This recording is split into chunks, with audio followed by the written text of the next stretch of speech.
ഉച്ചയായിട്ടും തല പൊങ്ങണില്ലല്ലേ? ഇതുപോലത്തെ ആണുങ്ങളെ കൊച്ചിന് വിളിക്കണ്ടേ ചാരായ കോഴി എന്നാണ്. ഓ, എന്നെ നോക്കി പഠിപ്പിക്കാതിരാണ്. ദേ കെട്ടിറങ്ങാനുള്ള സാധനമേ ഇതേലും മേശപ്പുറത്ത് നിരത്തി വെച്ചിട്ടുണ്ട്. സംശയിക്കണ്ട, ഈ വീടിന്റെ പല ഭാഗത്താട്ടെ മാഷ് ഒളിപ്പിച്ചു വെച്ച കുപ്പികളാണിത്. രാവിലെ പോലെ തിരഞ്ഞെറിഞ്ഞ് എന്റെ നടുവടിഞ്ഞി തനി എഴുന്നേക്കാൻ പറ്റില്ലെങ്കിൽ തൊണ്ടമ്മ സഹായിക്കണം. കർത്താവേ, എന്ത് നാറ്റമാണിത്. മാഷേ, ഈ കോലത്തിൽ പുറത്താട്ടിറങ്ങിയാലേ മാലിന്യാണെന്ന് വിചാരിച്ചേ കോർപ്പറേഷൻകാർ കോരിക്കൊണ്ടു പോകും. പ്രിയപ്പോഴാ ബാങ്കിൽ പോയത്? രാവിലെ പോയി, അപ്പത്തന്നെ ഇങ്ങോട്ട് വന്നു. വന്നോ? ദേ ആ വായന്ന് കഴിയച്ചും പോടേ.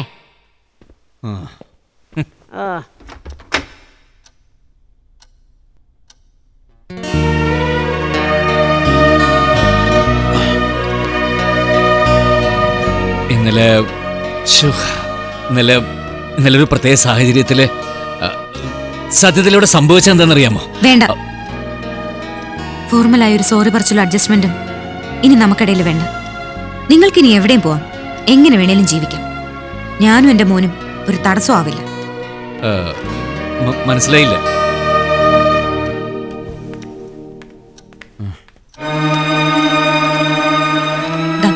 ഞാൻ ഒപ്പിട്ടിട്ടുണ്ട്. നിങ്ങൾ ഒപ്പിടേണ്ട സ്ഥലം മാർക്ക് ചെയ്തിട്ടുണ്ട്. പറ്റിയാൽ ഇന്ന് തന്നെ വക്കീലിനെ ഏൽപ്പിക്കാം. എന്താ? ഡിവോഴ്സിനുള്ള ജോയിന്റ് പെറ്റീഷൻ. തൊട്ടുപോകരുത് തന്നെ. കുടിയനും വ്യഭിചാരിയുമായ ഒരാളോടൊപ്പം കഴിയാൻ എന്നെ കൊണ്ട് വയ്യ. എന്താ പറഞ്ഞത്? നീ ഇപ്പൊ എന്താ പറഞ്ഞതെന്ന്? നട്ടപ്പാതിരാക്കി ചാരായി മുന്തി കണ്ട തെരുവ് പെണ്ണുങ്ങളെ തേടി പോകുന്ന വൃത്തികെട്ട ഒരുവനോടൊപ്പം ജീവിക്കാൻ എന്നെ കൊണ്ട് വയ്യാന്ന്. ഉത്തരം മുട്ടുമ്പോ സടകുടഞ്ഞെഴുന്നേക്കുന്ന ഈ ആണത്തോണ്ടല്ലോ, അതിന് എന്നോട് വേണ്ട. അതിന് മുതിർന്ന ആ കേസിനും കൂടെ നിങ്ങൾ സമാധാനം പറയേണ്ടി വരും. നിങ്ങൾ ശരിക്കും എന്നെ പറ്റിക്കുകയായിരുന്നു. ഒരിക്കൽ എല്ലാം ഉപേക്ഷിച്ച് നിങ്ങളുടെ കൂടെ ഇറങ്ങി വന്ന തെറ്റിന് ഇതിൽ കൂടുതൽ ശിക്ഷ അനുഭവിക്കാൻ എനിക്ക് വയ്യ.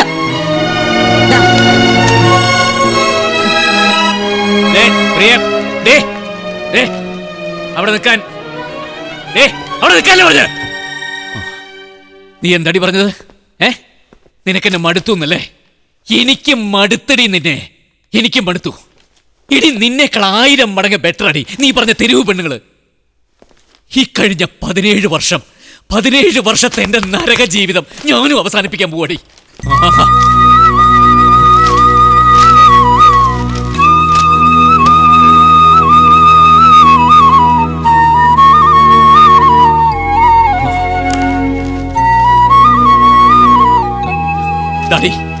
പിടിക്കടി നിന്റെ പണ്ടാറടങ്ങിയ ജോയിന്റ് പെറ്റീഷൻ കൊണ്ടുപോയി കൊടുക്കടി.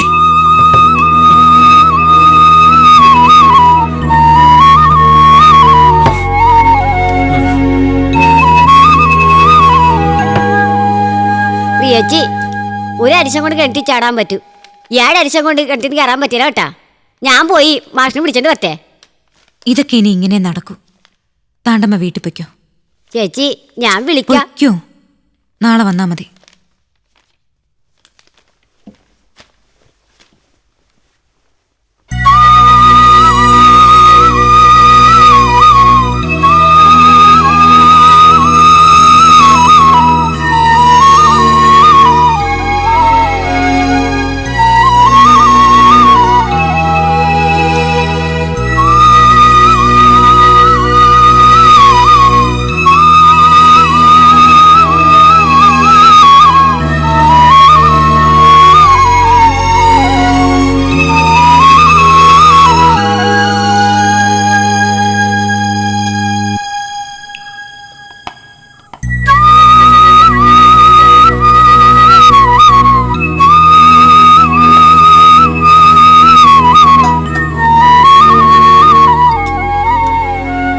എന്റെ വീട്ടിൽ 2 പാരലൽ ലൈഫ് തുടങ്ങി.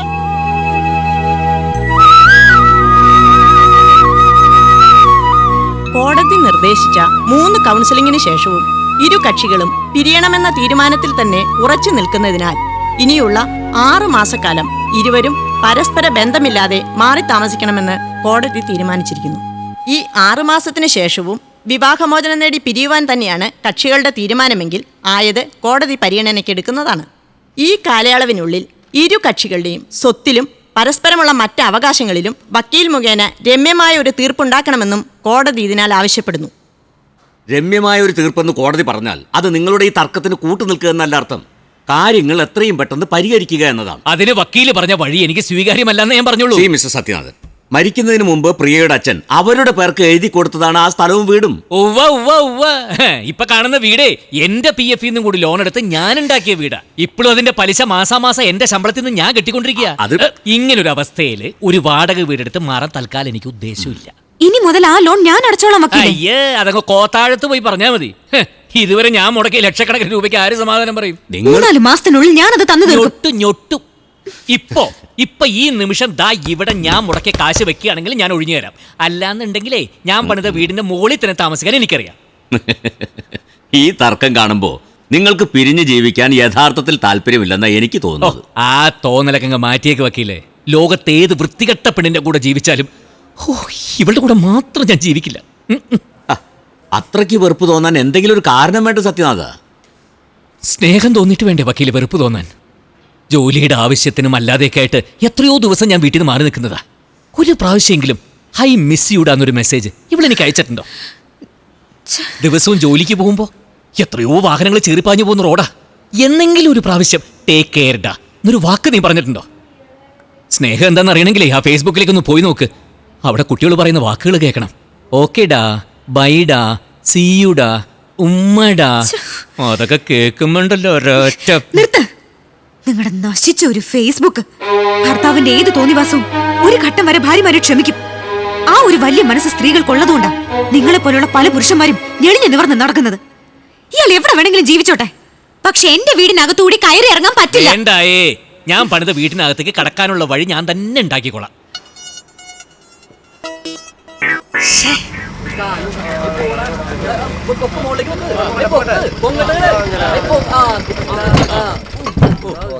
എന്തായി? ആ, ഇതിനുള്ളത് വർഷാപ്പിൽ കൊടുത്തിട്ടുണ്ട്.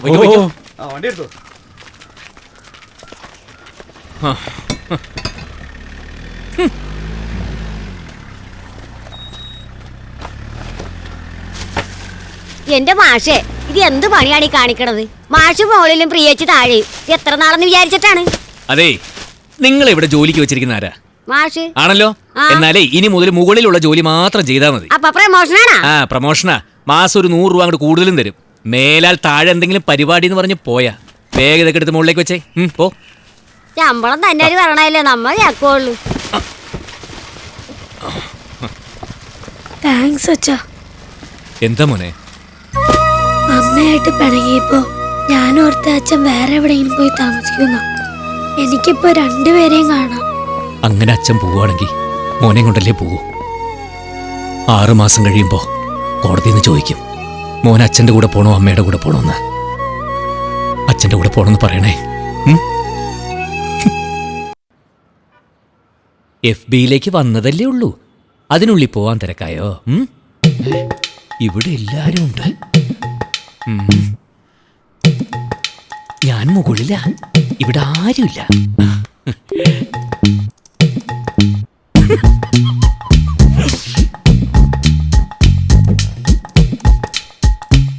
Woman is first.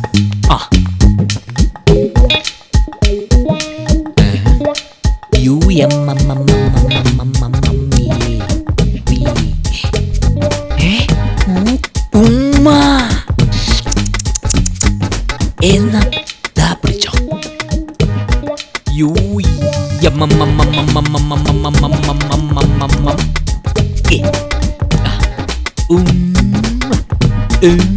മാഷേ, മാഷെന്നടി കാണിക്കണത്. നിങ്ങളോട് ആരെയും ഇങ്ങോട്ട് വരാൻ പറഞ്ഞത്? ഈ കമ്പ്യൂട്ടർ എന്താണ് മാഷെ ജീവനുണ്ടാ? അതിന്റെ മുമ്പിൽ കോസ്റ്റ്യൂം കാണിക്കണത്? അത് പിന്നെ ഞാനൊരാളായിട്ട് സംസാരിക്കായിരുന്നു.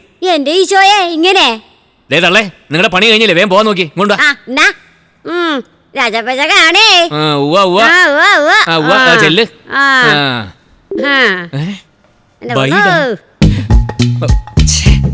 പോയോ? ബൈഡാ, see you da. ഉമ്മ ഉം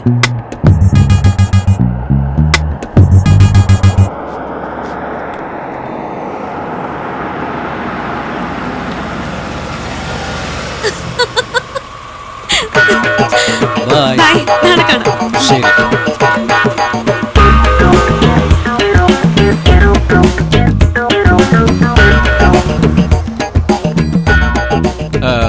കണ്ടമോ ഓ അല്ല അവളെ ആരെ ഈ കാറിൽ കൊണ്ടുവിടുന്നത്? ടാറ്റയൊക്കെ പറഞ്ഞ് പോകുന്നുണ്ടു. ഓ അതോ ആ. വളരാൻ കുത്തിക്കൊടുത്ത കൊന്നത്തടി ചെതിലെടുത്ത് പോയെന്ന് വിചാരിച്ച് അമരച്ചെടിക്ക് എവിടെയെങ്കിലും ചുറ്റിപ്പടച്ച് കയറണ്ടേ മാഷേ? ഇത് ആനിച്ചായി ഇടച്ചു പോയപ്പോഴേ ഞാൻ എന്താണ് ചെയ്തത്? ഒരു കൊല്ലം വരെ കാത്ത് വരുതെന്ന് ഉറപ്പായിപ്പ ഞാൻ ജോസന്റെ ഒപ്പം കൂടി. ഒറ്റക്കാവുമ്പോ യാതി പെണ്ണിനും പിന്നൊരു കൂട്ടുവേണം തോന്നും മാഷേ. എന്നെപ്പോലെ ക്ഷമയില്ലാത്ത പെണ്ണുങ്ങളാകുമ്പോഴേ തീരുമാനമൊക്കെ പെട്ടെന്നാകും. ഞാൻ പോണാണ്.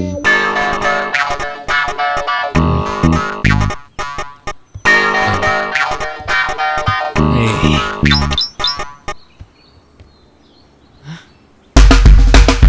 Dear, I want to meet you tomorrow.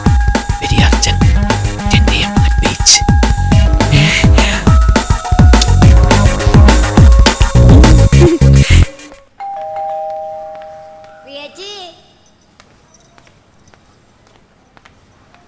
ആ, ഞാൻ കരുതി താണ്ടമ്മ പോയി കാണുമെന്ന്. ഇന്ന് പോലും മോളിലാണ് ഡ്യൂട്ടി. ചോറ് അവിടെയാണെങ്കിലും കൂറ് ഇവിടെ ഇടും കേട്ടാ. മാഷ് സ്കൂളിൽ പോയി കഴിയുമ്പോ ഞാൻ വന്നിട്ട് ജോലിയൊക്കെ തീർത്ത് തന്നോളാം കേട്ടാ. അവിടെ ഇപ്പോ കുടി തുടങ്ങി കാണുമല്ലേ? അവിടെ എന്തൊക്കെയോ ആലോചിച്ചുകൊണ്ടിരിക്കുന്നുണ്ട്. മാഷ് ഇത്തിരി കുടിക്കുമെങ്കിലും ഉള്ളിൽ സ്നേഹമുള്ളവരാണ് കേട്ടാ. അങ്ങനെ ഇവിടെ വന്ന് പറയാൻ ഏൽപ്പിച്ചോ? ഫേ, അങ്ങനെ ഏൽപ്പിച്ചാലേ താണ്ടവിടെ പട്ടി വന്ന് പറയും. എന്റെ പ്രിയച്ചേ, കള്ളു കുടിക്കേണ്ട പേരിൽ ഡൈവോഴ്സ് ചെയ്ത ഉള്ള കൊച്ചുങ്ങൾക്ക് തന്റെയും തള്ളയും ഇല്ലാണ്ടാവും. ഞാൻ ഭാസ്കറിനോർത്ത് പറയും, മറക്കാനും പൊറുക്കാനും നമ്മ പെണ്ണുങ്ങൾക്ക് പ്രത്യേക ഒരു കഴിവുണ്ട്. അതും ഓർത്താ നല്ലത്.